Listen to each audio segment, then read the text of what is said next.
Hey guys, today I am sharing with you this super easy, it takes about 5 minutes to make. These are my cherry turnovers.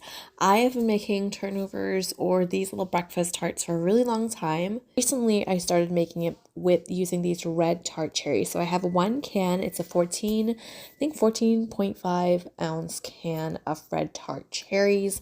I'll see if I could leave those linked down below because you can find it at Walmart and you should be able to find it in your grocery store. I used to buy these from the grocery store, and when I've been making for a really long time using guava and apples and whatnot, but this is another story. Let's get started. So I have in a saucepan here my 1 can of red tart cherries, as well as I added in some cane sugar. Now, depending on how sweet you like this, what's great about making it at home is you can adjust the sweetness. I used about a 1/4 cup of sugar. You can use anywhere from an 1/8 to a 1/4 cup. I think a 1/4 cup, right about a 1/4 cup is a good amount because you still get some tartness from the cherries, but you have just enough sugar to balance it off. In a bowl, you want to add in 1.5 tablespoons of cornstarch and 2 tablespoons of water and give that a nice mix until you have a nice slurry. We're going to set this aside. We're not going to use the cornstarch right now. We want these cherries to come up to a boil. I'm kind of using my spoon to kind of break up those cherries a little bit because when you usually have, there's like chunks of cherries and smaller chunks and larger chunks. So that's what I'm trying to recreate here. So we're going to wait for this to come up to a boil. And by the power of editing and pressing the pause and play button, there we go. So now I'm going to add in, once this is coming to a boil, it takes about maybe 3-4 minutes, I'm going to add in my cornstarch. You do want the sugar to dissolve and everything, so you do want to give it about 3 to 5 minutes of boiling. Once we've added in our cornstarch, it's going to start thickening it up, and we're just going to let it go for about maybe 30 seconds just to cook everything through.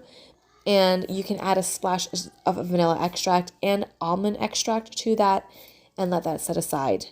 Let's move on to our puff pastry. Now, it's really important that your cherry filling is completely cooled because if you add it too hot, it's just going to start to melt that puff pastry, that butter and everything that's in that pastry. This is store-bought puff pastry. I like to have these in the freezer on hand. Breakfast or for a snack, I can just pull it out of the freezer. We also have 1 egg here that I'm going to just whisk up with a little splash of water to make some egg wash. Now you want to make sure that your cherries are cool. So what I like to do is I actually like to make the cherries the night before, wait for it to cool, and then place it in the fridge. So the next morning for breakfast, I can pull it out and I've got my cherries ready to go. You also want your puff pastry to be not at room temperature, definitely. You need this to be cold, but you don't want it to be frozen. So you can also pull it out of the freezer and place it in the fridge overnight so it's nice and workable, because if it is too cold, it will be too hard and it will break. It won't be like pliable enough for you to make the tarts. So that's just what I have found. You definitely want it to be cold because it has to be cold. Now I am sealing in where it was folded in just to make sure that everything is nice and even. And I'm just going to cut this into quarters using a knife just to cut my puff pastry into quarters.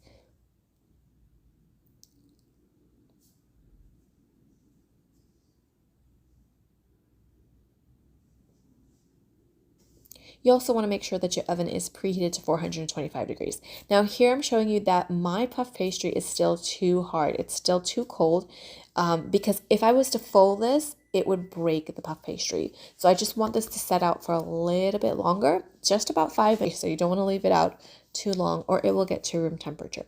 See, after just a few minutes, that puff pastry is pliable. I can move it around. I'm going to take about a tablespoon amount of this cherry filling and place it in the center of each like square that we made there.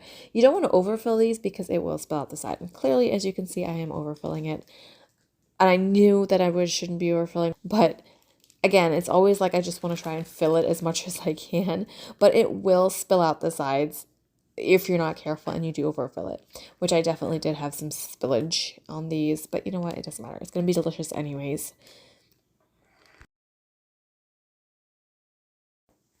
So after I have folded each of my square here, well, my one square, into half to make a triangle, I'm just going to take a fork and seal and crimp the edges, as well as you can use your fork or a knife like I'm doing here to cut some holes on the top so that the steam can escape. I'm just going to continue doing that with all of my tarts. And when you buy the puff pastry, it comes with 2 sheets of puff pastry, so you can make 8. I really like using the cherries because it's not one of my favorite things to do, because I used to buy these in the grocery store.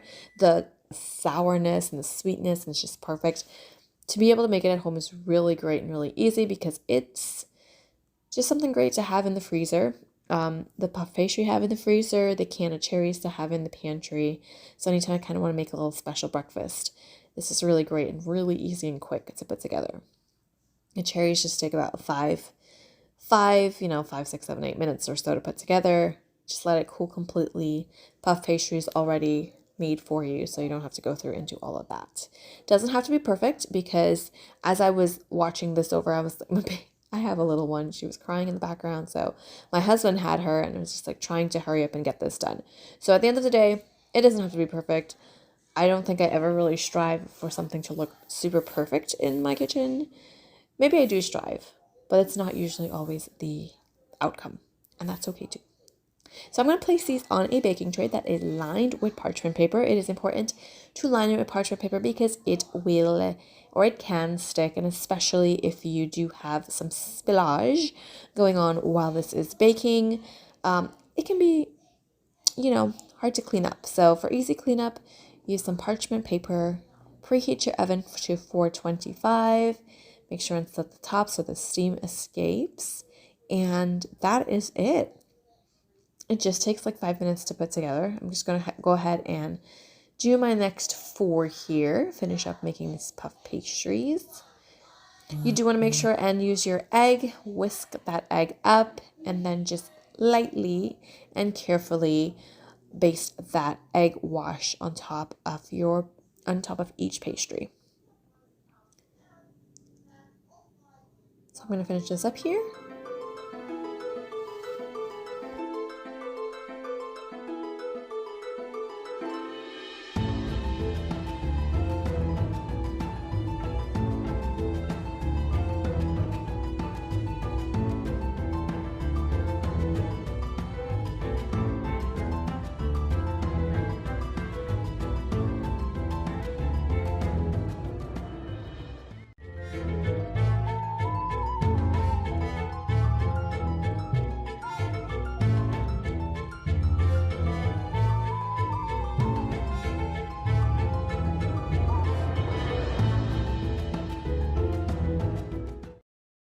So now I have my mumbo jumbo up off. I try to make it all fit in one pan here because my oven, I have like a top oven and a bottom oven.